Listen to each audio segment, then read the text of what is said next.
Tom's school of maritime studies Bhubaneswar Orissa में located है। DNS फरवरी बैच का फॉर्म निकल चुका है। तो एग्जाम्स का पैटर्न कैसा है, ऑनलाइन होता है, ऑफलाइन होता है, इंटरव्यू कैसा होता है, जानेंगे हम लोग सब कुछ इस वीडियो में। तो मैं पहले बता दूं कि ये जो हम वीडियो बना रहे हैं ये स्पेसिफिकली डीएनएस वालों के लिए है। अगर आप बीएससी के लिए सोच रहे हैं तो बीएससी के लिए ये वीडियो मैं नहीं बना रहा हूँ। बीएससी का अलग क्राइटेरिया होता है, वहाँ का अलग प्रोसीजर होता है। ये सिर्फ डीएनएस फरवरी 2026 बैच के लिए है, ठीक है। क्योंकि आपको स्पॉन्सरशिप पहले मिलता है तो हम प्रीफर करते हैं आप वहाँ पे सॉन्ग्स में जा सकते हैं, because you are pre placed, मतलब स्पॉन्सरशिप आपको मिल गया है। बिना स्पॉन्सरशिप के जाना is not a good idea. बाकी it's all up to your decisions, but college यहाँ पे डीएनएस के लिए ठीक है, आप जा सकते हैं। ओके, फिर आते हैं हम यहाँ पे एग्जाम्स कैसा होता है। तो देखिए एग्जाम्स का कैसा प्रोसेस है मैं बताता हूँ कि एग्जाम्स, इनका जो रिटन एग्जाम्स होता है ये ऑनलाइन एग्जाम्स होता है, ठीक है। ऑफलाइन एग्जाम नहीं होता है, आप घर से दे सकते हैं, ठीक है। प्रॉक्टर बेस्ड एग्जाम होता है ऑनलाइन एग्जाम्स, जैसे बाकी कंपनीज का होता है ना, वैसे ही ग्रेट ईस्टर्न का जैसे ऑनलाइन एग्जाम होता है प्रॉक्टर बेस्ड, वैसे ही इनका भी ऑनलाइन एग्जाम्स होता है। और कितने मार्क्स का होता है इनका? 110, ठीक है। 110 मार्क्स का पेपर होता है। इसमें आपके क्या क्या क्वेश्चंस पूछते हैं? आपका 12th का फिजिक्स, केमिस्ट्री, मैथ, ठीक है। आपका 12th का पीसीएम पूछता है, फिर उसमें थोड़ा सा इंग्लिश पूछता है, ठीक है। थोड़ा सा एप्टीट्यूड पूछता है और बेसिक लेवल का जीके पूछता है। तो सब मिक्स क्वेश्चंस पूछते हैं। नेगेटिव मार्किंग कोई भी नहीं होता है, सिर्फ 110 नंबर का पेपर है। ये 12th बेस के आपके क्वेश्चंस पूछेंगे, तो आप आराम से इजीली क्रैक कर सकते हैं, ज्यादा टफ एग्जाम्स नहीं होता, ठीक है। फिर इनका एलिजिबिलिटी क्राइटेरिया में आप देख सकते हैं कि सिलेक्शन प्रोसीजर में मेंशन है। तो जैसे कि हमने बात किया कि अगर आप इनका एलिजिबिलिटी क्राइटेरिया फुलफिल करते हैं और अगर आपके पास आईएमयू रैंक है 2025 में, तब आपका एंट्रेंस एग्जाम होगा। एंट्रेंस एग्जाम कितने नंबर का होगा? 110 नंबर का होगा, जैसा कि मैंने बता दिया आपको। फिजिक्स, केमिस्ट्री, मैथ्स, थोड़ा सा एप्टीट्यूड, जनरल नॉलेज और थोड़ा सा इंग्लिश।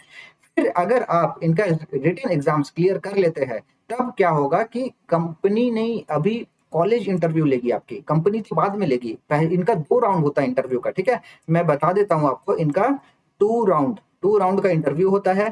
पहले आपका कॉलेज लेगी, टॉम्स कॉलेज लेगी पहले इंटरव्यू। अगर आप उनका इंटरव्यू क्लियर करते हैं, तब उसके बाद में आपको एमएससी या वीसीएस जो भी कंपनी आ रही है, ठीक है, उसका एग्जाम्स देना पड़ेगा, या तो साइकोमेट्रिक टेस्ट देना पड़ेगा या तो इंटरव्यू देना पड़ेगा। डेट डिपेंड अपन कंपनी।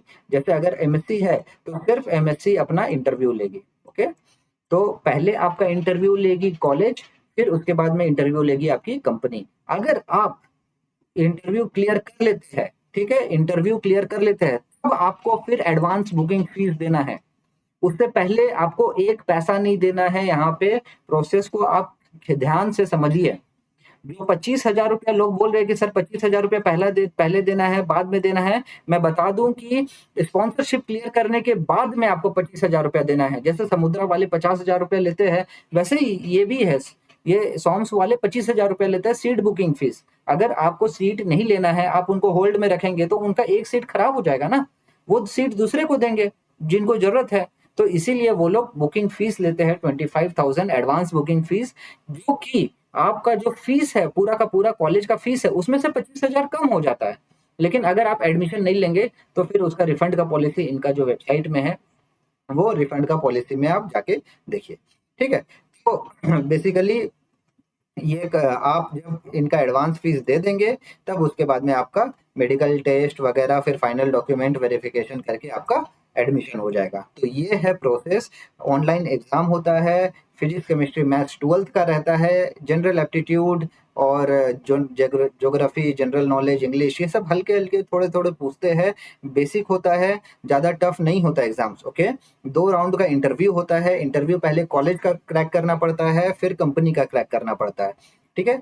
कॉलेज थोड़ा सा वहाँ पे स्ट्रिक्ट कॉलेज है, रूल्स एंड रेगुलेशन बहुत टफ है वहाँ पे। और कॉलेज में आप डीएनएस कोर्स के लिए जा सकते हैं, कोई दिक्कत नहीं है। बाकी आप अपनी तरफ से और कंफर्म होए, वहाँ पे विजिट करें, वहाँ की लाइफस्टाइल देखें, वहाँ के स्टूडेंट से बात करें, फिर फाइनली डिसीजन ले, okay. So all the best guys for your future, all the best for DNS sponsorship. If you have some doubt, you can mention in the comment box. Bye bye, take off.